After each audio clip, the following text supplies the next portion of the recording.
Saudi अरब और Iran के बीच की दूरी कम होती जा रही है। मध्य पूर्व की इन दो बड़ी ताकतों के बीच की खाई को कम करने का काम अमेरिका का बड़ा दुश्मन चीन कर रहा है। जहां अभी तक मध्य पूर्व में अमेरिका और रूस अपनी पकड़ मजबूत किए हुए हैं, अब चीन भी अपनी मजबूत कूटनीति से यहां अपनी जमीर तैयार कर रहा है।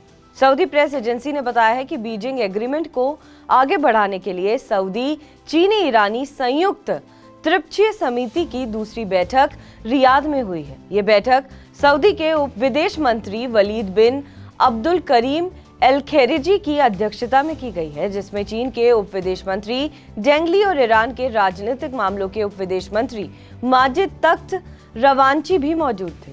सऊदी और ईरान के अधिकारियों ने इस बैठक में बीजिंग एग्रीमेंट को पूरी तरह अपनाने और संयुक्त राष्ट्र चार्टर, इस्लामिक सहयोग संगठन के चार्टर और अंतर्राष्ट्रीय कानून का पालन करके पड़ोसी संबंधों को मजबूत करने की अपनी प्रतिबद्धता की पुष्टि की, जिसमें संप्रभुता, स्वतंत्रता और सुरक्षा के सम्मान पर जोर दिया गया है।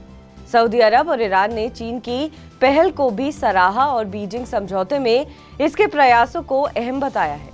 चीन ने भी दोनों देशों के रिश्ते सुधारने के लिए अपनी प्रतिबद्धता दोहराई।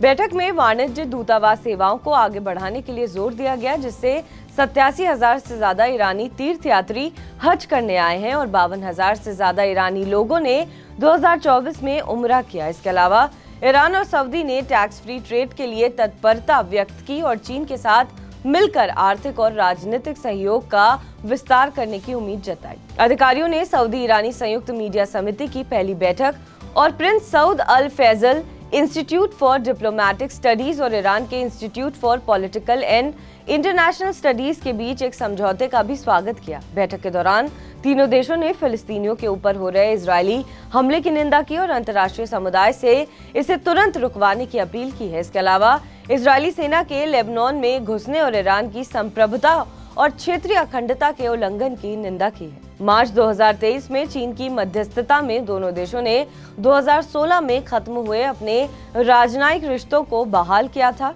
इस एग्रीमेंट के तहत दोनों देशों ने आपसी कारोबार, साझेदारी और सहयोग आदि पर काम करने पर सकारात्मकता व्यक्त की थी। अब दोनों देश इस एग्रीमेंट को पूरी तरह से करने के लिए रियाद में मिले थे। बहरहाल इस खबर पर आपका क्या कुछ कहना है, हमें कमेंट करके जरूर बताएं। बाकी देश विदेश की तमाम बड़ी खबरों के लिए आप देखते रहें TV9 डिजिटल।